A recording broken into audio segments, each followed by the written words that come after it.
30টি marble সহিত একটি পাত্রের ওজন 120 গ্রাম। ওই পাত্রেই 15টি মার্বেল সহিত ওজন 95 গ্রাম। পাত্রের ওজন কত? 25 গ্রাম, 50 গ্রাম, 70 গ্রাম, 65 গ্রাম।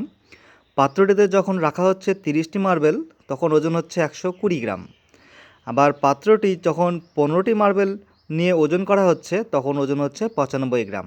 এই দুটা থেকে আমাদের বের করতে হবে পাত্রের ওজন কত। এইখানে 30টি মার্বেল যখন রয়েছে, তখন পাত্রটির ওজন 120 গ্রাম। আর এখানে যখন 15টি মার্বেল থাকছে, তখন ওজন হচ্ছে 95 গ্রাম। আচ্ছা, আমি যদি 15টি মার্বেল দুইবার করে নিই, তাহলে 30টি মার্বেলের সমান হবে। এবং 30টি মার্বেলের সমান হলে কী হবে? ওজনটা কী হবে? ডাবল হবে। 95 ডাবল কত হবে? 190।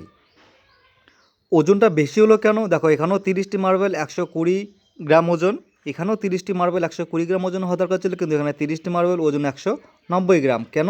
কারণ এখানে পাত্রের ওজন দুবার রয়েছে। এখানে যেহেতু 15 দুবার 15টি মার্বেলের দুবার ওজন না হয়েছে, এখানে তেমনি পাত্রের ওজনও দুবার রয়েছে। তাহলে আমাদের এখানে পাত্রের ওজন পেতে গেলে এই 190 থেকে আমি যদি 120 বিয়োগ করি, তাহলে উত্তর বের হয়ে যাবে। 190 থেকে 120 বিয়োগ করলে কত আসবে? 70 গ্রাম। দেখো, অপশান সিতে রয়েছে 70 গ্রাম, এটাই উত্তর। নিচের কোন সংখ্যাকে 1/2 দিয়ে গুণ করলে এবং সংখ্যাটির সাথে 1/2 যোগ করলে একই সংখ্যা পাওয়া যাবে?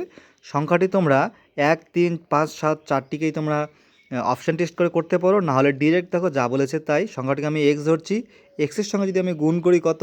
1/2, অর্থাৎ এটাকে যদি আমরা সরল করি কত হবে? 2 আর 3, অর্থাৎ 3/2 যদি গুণ করি, এবং যদি এই একই সংখ্যাকে 1/2 দিয়ে যোগ করি, অর্থাৎ এক্স যোগ 2 আর 3, 3/2, তাহলে সংখ্যা দুটি কী হবে? সমান হবে। সমান হবে, এটা আমাদের ওরা বলে দিয়েছে। এখান থেকে আমাদের বের করতে হবে এক্সের মান। দেখো, 3x/2, 3x/2, আর এদিকে কি হচ্ছে? 2 নিচে, উপরে 2 অর্থাৎ 2x + 3। দেখো, 2 কাটা, তাহলে পড়ে থাকছে কি? 3x = 2x + 3।